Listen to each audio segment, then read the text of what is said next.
तो अपनी काबीना में घोषणा करना नया रेफरेंस बनेगा, रिकमेंडेशन भेजेंगे न्याय को सर कि रेफरेंस बनाया जाए।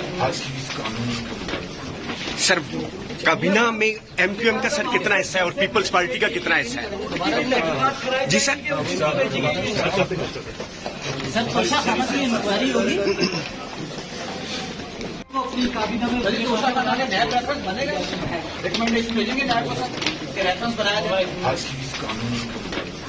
सर काबीना में एमक्यूएम का सर कितना हिस्सा है और पीपल्स पार्टी का कितना हिस्सा है? जी सर। सर प्रशासन की इंक्वायरी होगी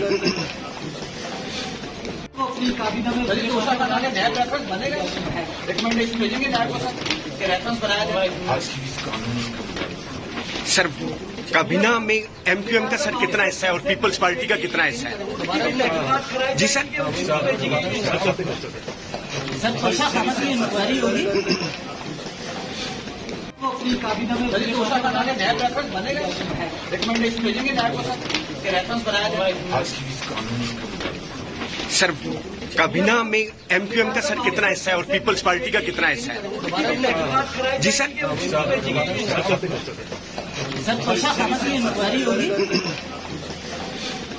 YouTube पर गूगली न्यूज देखने के लिए youtube.com की सर्च बार में गूगली न्यूज टीवी टाइप करें। गूगली न्यूज के पेज पर सुर्ख रंग के सब्सक्रिप्शन वाले बटन पर क्लिक करना ना भूलिए। YouTube पेज पर अपलोड होने वाली वीडियोस से बाखबर रहने के लिए बेल आइकन पर क्लिक कीजिए। आपको हर नई वीडियो के बारे में नोटिफिकेशन मौसूल हो जाएगा।